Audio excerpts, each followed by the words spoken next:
गुरु गोरखनाथ जी एक महान योगी थे, दार्शनिक और आध्यात्मिक गुरु थे, जिन्होंने नाथ परंपरा का प्रचार प्रसार महत्वपूर्ण भूमिका निभाई। एक दिव्य अवतार के रूप में पूजित उनकी शिक्षाएं योग, आत्मसम्मान और आध्यात्मिक जागृत और ईश्वर के प्रति समर्पण केंद्रित थी। माना जाता है कि 9वीं से 12वीं शताब्दी के बीच रहे, हालांकि उनका कोई सटीक प्रमाण नहीं मिलता है। वो गुरु मच्छिंद्र नाथ जी के शिष्य है और उनको हठ योग के एक महान योगी कहा जाता है। मतलब कि गुरु गोरखनाथ जी से ही हठ योग की प्रथा चालू हुई थी। वह ये सारा का सारा श्रेय हठ योग का श्री गुरु गोरखनाथ जी को ही दिया जाता है। जय श्री राम, जय श्री महाकाल। आज के विशेष एपिसोड में आप सभी का स्वागत है, जहां हम भारत के सबसे महान योगी संतों के बारे में चर्चा करने वाले उनमें से एक श्री गुरु गोरखनाथ जी महाराज है, जिनकी हम लोग जीवन और शिक्षाओं पर निर्धारित बातें करेंगे। आध्यात्मिक यात्रा के बारे में बात करेंगे, उनके जन्म से रिलेटेड बात करेंगे, उनकी शिक्षाएं, उनकी दुनिया भर में प्रभाव के बारे में बात करेंगे। जानने के लिए हमारे साथ बने रहिए। इसी के साथ में आपका हिमांशु भारद्वाज। चैनल को कर लीजिए सब्सक्राइब, लाइक और कमेंट में लिख दीजिए जय श्री राम, जय श्री महाकाल। जन्म और आरंभिक जीवन। गुरु गोरखनाथ जी का सही जीवन काल अनिश्चित है। कुछ विद्वानों का मानना है कि 9वीं से 12वीं शताब्दी के बीच रहे। मान्यताओं के अनुसार उनका जन्म उनके आध्यात्मिक गुरु मच्छिंद्र नाथ जी द्वारा एक निसंतान स्त्री को भव्य आशीर्वाद के माध्यम से हुआ था। उनका आरंभिक जीवन एक सहज ज्ञान और आध्यात्मिक झुकाव से चिन्हित थे। गुरु मच्छिंद्र नाथ जी से मुलाकात। गुरु गोरखनाथ जी का परिवर्तन तब शुरू हुआ जब उनकी मुलाकात उनके गुरु मच्छिंद्र नाथ जी से हुई।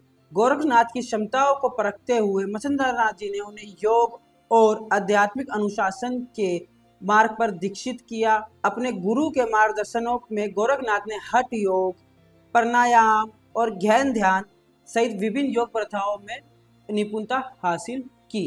इसी के साथ वो बहुत सारी और सिद्धियों को प्राप्त करते ही चले गए। अपने गुरु आदेश के अनुसार वो विभिन्न जगहों पे जाते और अपने योग को और प्रज्वलित करते, अलग अलग देवी देवताओं के दर्शन पाकर उस योग साधना को परिपूर्ण करते। 6 साल तक वो एक पैर के अंगूठे पर ही खड़े रहे, यानी कि उन्होंने एक योग के द्वारा अपनी जो कि उनकी जो शिक्षा थी, जो उनका ध्यान योग था, जो उनकी मंत्र चैंटिंग थी, उनको जल्दी शीघ्र पूर्ण करने के लिए उन्होंने 12 साल की अवधि को सिर्फ 6 साल की अवधि में परिवर्तित कर दिया था, क्योंकि उन्होंने हठ योग के द्वारा उस चैंटिंग का और उस आध्यात्मिक ज्ञान का उन्होंने अपने अंदर प्रज्वलित किया, जिसके कारण उन्होंने हठ योग को एक नया ही मोड़ दिया। जहाँ की हम लोग जानते हैं कि हठ योग के मुख्य गुरु श्री गुरु गोरखनाथ जी ही माने जाते हैं और कहा जाता है कि गुरु गोरखनाथ जी द्वारा ही हठ योग को प्रचलित किया गया है। उन्हीं के द्वारा हठ योग आज के टाइम पे हर हम लोग एक व्यक्ति के बीच में योग में हठ योग को हम लोग करते हैं। आध्यात्मिक यात्राएं और उनकी शिक्षाएं। गुरु गोरखनाथ जी के योग और आत्मज्ञान का ज्ञान प्रसार करने के लिए उन्होंने भारत और नेपाल में व्यापक यात्रा की। हठ योग के प्रमुख समर्थन के रूप में कठोर शारीरिक और मानसिक अनुशासन के साथ उन्होंने हठ योग को अपनाया और हठ योग को पूरे दुनिया में प्रचार किया। उनका मानना था कि सच्ची आध्यात्मिकता प्रगति के लिए इच्छाओं पर नियंत्रण करना, विचार को शुद्धता करने की आवश्यकता हर व्यक्ति को पड़ती है। उन्होंने सिखाया कि अपने गुरु में अटूट विश्वास आपको आत्मज्ञान की ओर लेकर जाता है। गुरु गोरखनाथ जी ने जाति प्रथा को खत्म कर समानता और एकाग्रता को अपने साथ लेकर चले, जिससे कि वो कास्ट रीजन और जाति प्रथा को बिल्कुल ही जुटलाते थे, क्योंकि उनके लिए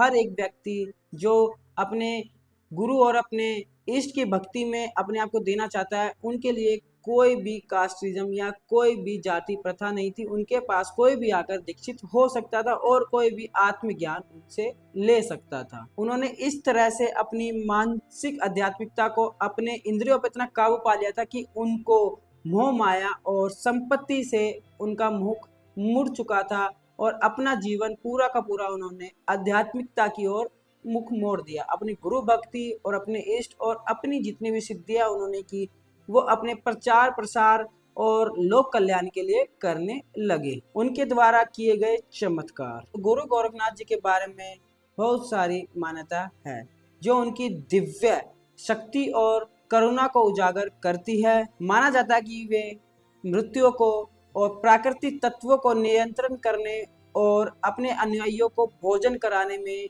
उन्हें एक महान उपलब्धि प्राप्त थी। यानी कि वो अपने ही शक्तियों से भोजन भी लोगों को करा देते थे और अपने ही शक्तियों से वो इस प्रकृति पे नियंत्रित कर लेते। जब उनको बारिश चाहिए थी तो वो बारिश करा लेते थे, ठंडी वातावरण चाहिए तो वो ठंडी वातावरण कर लेते थे और इसी के साथ बहुत ही लोगों को उन्होंने मृत से जीवित की ओर बढ़ाव दिया। एक जिसके द्वारा इतना विश्वास होते होते उनके एक अलग ही प्रकार का प्रचार प्रसार होने लगा। उनके बहुत से शिष्य उनके बनने लगे और कहा जाता है कि माना जाता है कि इस दुनिया में सबसे ज्यादा अगर किसी के शिष्य है तो वो श्री गुरु गोरखनाथ जी के ही शिष्य है। कहीं ना कहीं अगर हम लोग नाथ संप्रदाय में जाते हैं तो कहीं ना कहीं वो शिष्य गुरु गोरखनाथ जी के ही बनते हैं। उनके द्वारा जो प्रभाव पड़ता है लोगों पे, आज के समय में जो लोगों पे प्रभाव है उसके बारे में जान लेते हैं। गुरु गोरखनाथ जी का प्रभाव भारतीय आध्यात्मिकता परंपराओं में गहरा है।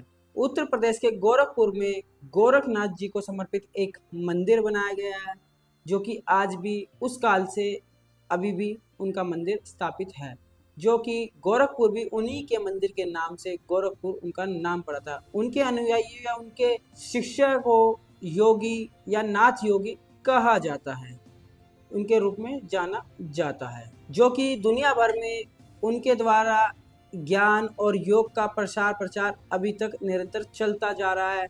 उनके मंदिरों से, उनके मठों से, नाथों द्वारा, योगियों द्वारा, जो कि गुरु गोरखनाथ जी के ही शिष्य है, आज तक जो पीढ़ी दर पीढ़ी प्रचार प्रसार चला जा रहा है। गुरु गोरखनाथ जी द्वारा जो चलाया गया था योग और आध्यात्मिकता का ज्ञान की परंपरा आज तक भी नाथ संप्रदाय द्वारा, जो कि गोरखपुर में गोरखनाथ जी के मंदिर को समर्पित वहाँ से चली आ रही है।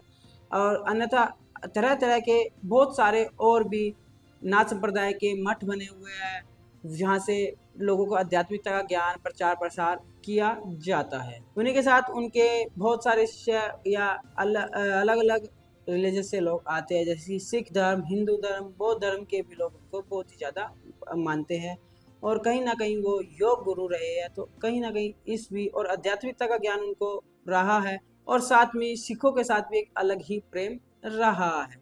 सिखों द्वारा प्रचलित एक बात ये भी आती है कि गुरु गोरखनाथ जी की गुरु नानक देव जी के साथ भी मुलाकात हो चुकी है। गुरु गोरखनाथ जी का जीवन आध्यात्मिकता का ज्ञान और मानवता के लिए समर्पित था। योग, अनुशासन और भक्ति पर उनकी शिक्षाएं आंतरिक परिवर्तन के लिए काम करती है।